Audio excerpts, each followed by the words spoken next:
दिल खुश हो जाएगा आपका भी, आपका भी। श्रवण भैया आप भी प्यार किए, लेकिन आंख बंद करके किए थे। आंख खोल कर कीजिएगा तो पता चलेगा प्यार का। मन के मंदिर में जे मनमीत बना ली हलेबा, रंग देहिया के जे नहिया बचा ली हलेबा। छाती छाती सब जानते हैं कि बिना दुनिया में समझे लोग तो के पागल हो,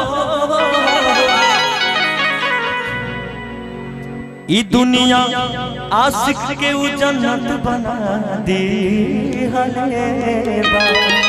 बाबा बाबा वहाँ खोजत बनी रहुआ के देखिए, कहता रे कि ऐसे कैसे हो जाए, हो ऐसे कैसे हो जाए मोहब्बत के सौदा, ऐसे कैसे हो जाए मोहब्बत के सौदा। जबले आँख लगी ना तबले बात बढ़ी ना, जबले आँख लगी ना सारी दुनिया जाने ना, ऐसे कैसे हो जाए मोहब्बत के सौदा, ऐसे कैसे हो जाए मोहब्बत के सौदा। प्यार खातिर का बताने बात एगो हजार के दूगो बता दे।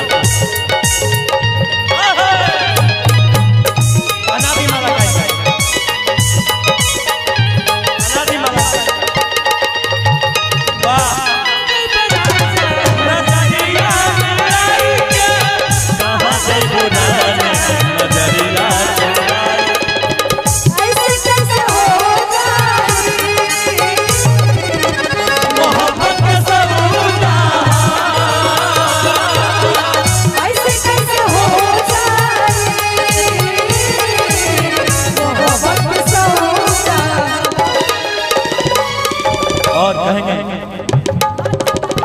प्यार ना कइल जाला हो जाला, हाथ ना धइल जाय भरा जाला, ना कौनो चेहरा दूसर भावेला, नींद नैना से भी भरा जाला।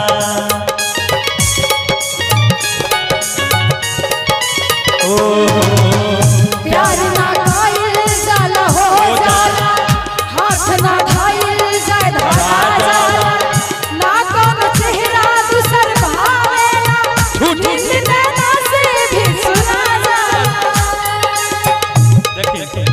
जल्दी कैसे हो जाए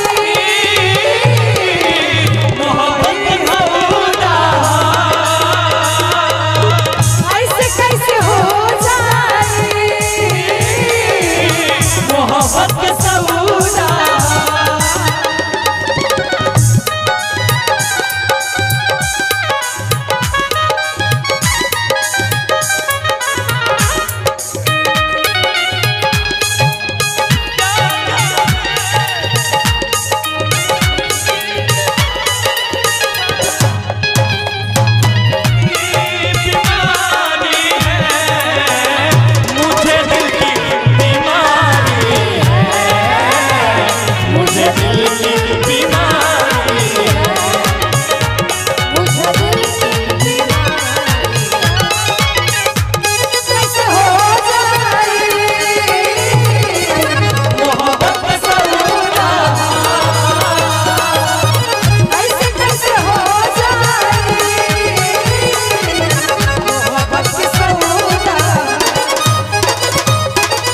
सुनिए सलोनी जी, आप क्या कह रहे हो?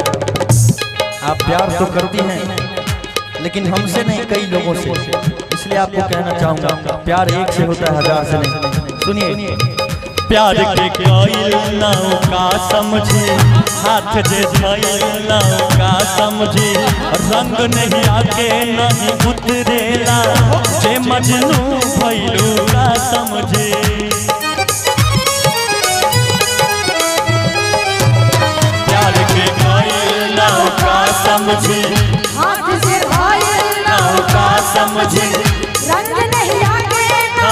उतरेला से मजनू भइल नौका समझी।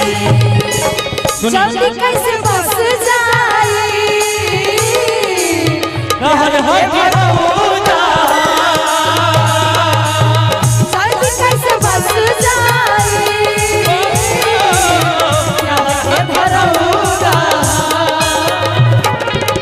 जबले आँख लड़ीना तबले बात बढ़ीना कैसे बतिया बढ़ेना ई दिलवा लड़ीना ऐसे कैसे हो जाई मोहब्बत के सौदा ऐसे कैसे हो जाई मोहब्बत के सौदा ऐसे कैसे हो जाई मोहब्बत के सौदा ऐसे कैसे हो जाए मोहब्बत के सौदा ऐसे कैसे हो जाए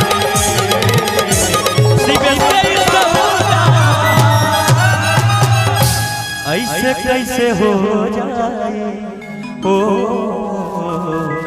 शिवेश के सौदा बुझल नजरिए हया है नजरिए कया हो इधर भी सुना नजरिए से